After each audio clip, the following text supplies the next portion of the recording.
What's going on, Jeromes? Beautiful Wednesday. Birds are chirping and stuff, and it's time for another Vikings Q&A. So 5 good questions. Thank you to everyone who submits questions on the community tab. When we have the call-outs, good times. Nat a great? Sure. How do compensatory picks work? Are they just extra picks added to the draft, or does someone loose a draft pick? And if the Vikings get 1 or 2 or whatever in the third round, where in the round do they pick? So, quick overview. So you don't lose comp picks, but you just get them added. Now, there's 32 total that come from the offsetting of free agents. Now, for them to count into the formula, it has to be expiring contracts. So if your player has 1 year left on his deal, plays that out, and then you get credit for him if he signs somewhere else. Now, if you sign other free agents who are also off of expiring contracts, that counts against you. Now, it doesn't count against you if you sign cut players also.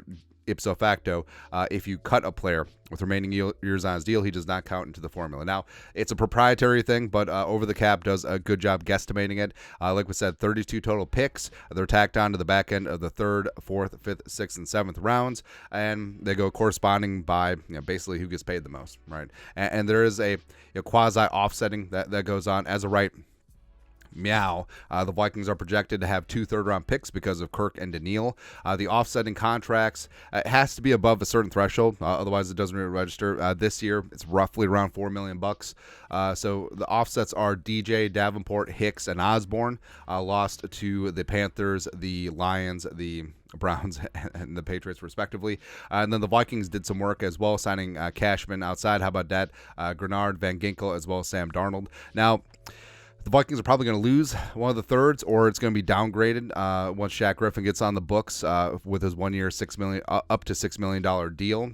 So that's basically what's going on right now. Now, there is a compensatory pick window where if you sign free agents, typically about a week after the draft, even if they're coming off of expired deals, they don't count to the comp picks. But and like we said, I mean, it's nice. It is nice to work the system and get comp picks, but it shouldn't be the be-all, end-all. Like choosing to sign Jonathan Grenard or Cashman or Van Ginkel or Darnold even shouldn't be the difference. Be like, hey, what about that future 4th-round pick?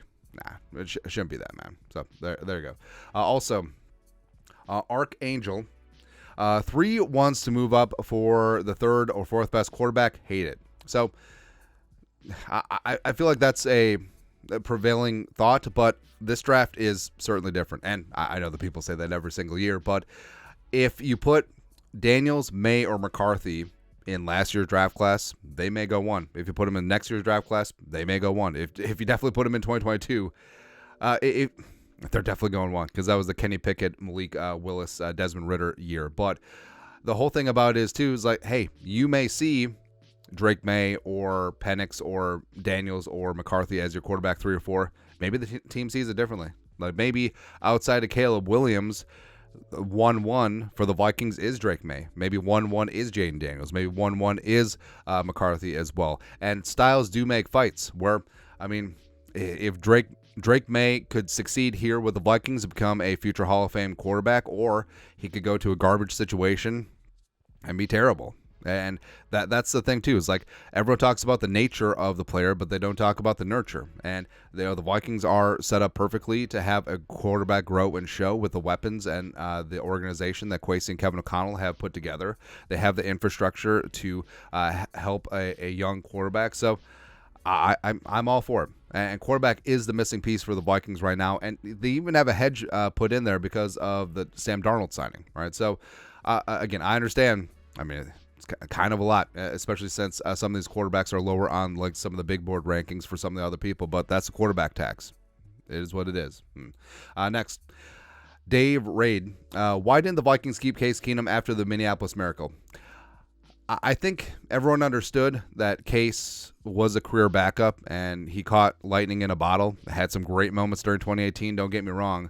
But, I mean, his subsequent was a 2-year, $40 million deal with the Broncos, and then also him getting sent to Washington. I mean, it's sort of bore out that, I mean, he's a career backup that had himself a fantastic year. Where now, I wish his year was a little bit better, very much like Nick Foles with the Eagles. Again, another career backup catching lightning in a bottle. But I think So the Vikings were in a tough spot after the 2017 season because you wanted to strike while the iron is hot. You had a veteran-laden team and one of the best defenses in the league, and you saw the missing piece was quarterback, right? And the Vikings, they could have ran it back with Case.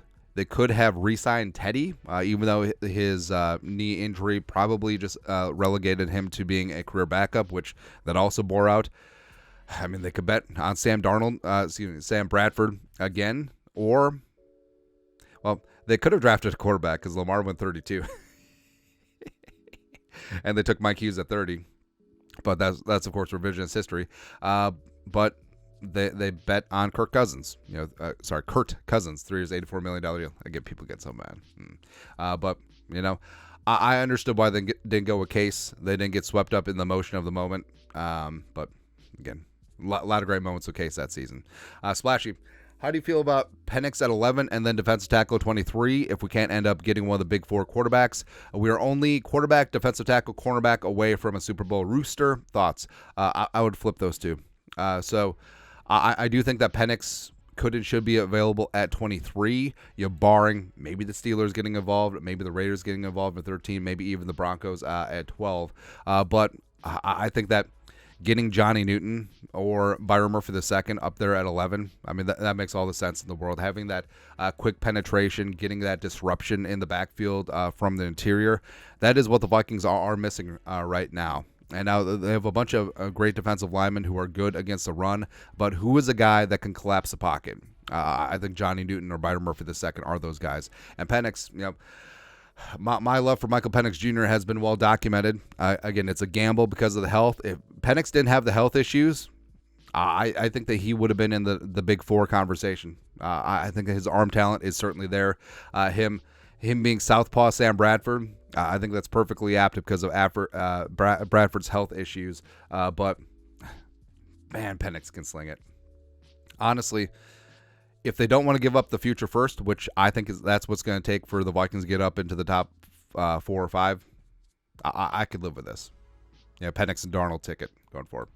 Speaking of trading up, Cade Noadi? What would... Oh, by the way.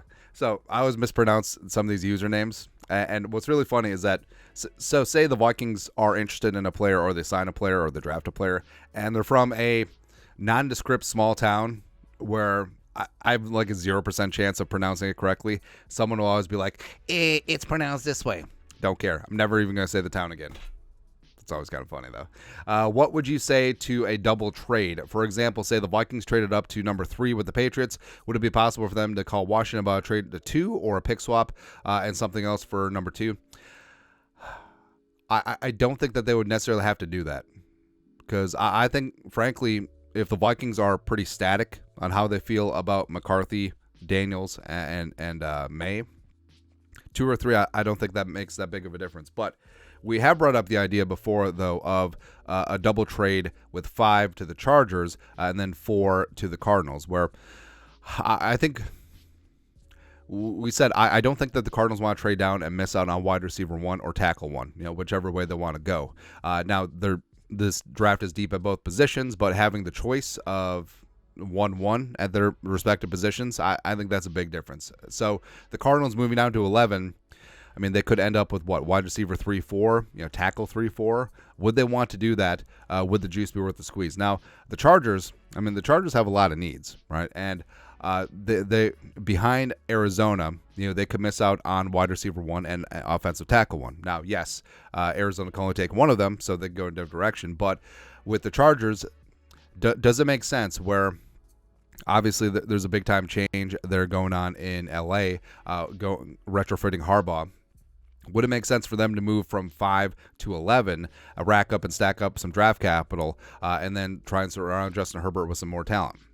It's possible, but it could be a spot too where the Cardinals would be fine moving down from 4 to 5 because if the first 4 picks are all going to be quarterbacks, not much has changed with their draft status at 4. So it could be a spot where the Vikings make a deal with the Chargers and then make a deal with the Cardinals and then move up to 4, Cardinals at 5, the Chargers down at 11 and 23, and then everyone seems to be happy. Where the Chargers get those 2 first-round picks, the Cardinals still get their choice as well as get a little draft sweetener, and the Vikings move up to the top 4, and they can't be boxed out by the Giants for one of the big 4 quarterbacks. So I think that's something that could be in the offing. But that's it. That's top. No, what are we talking about? Oh, Q&A.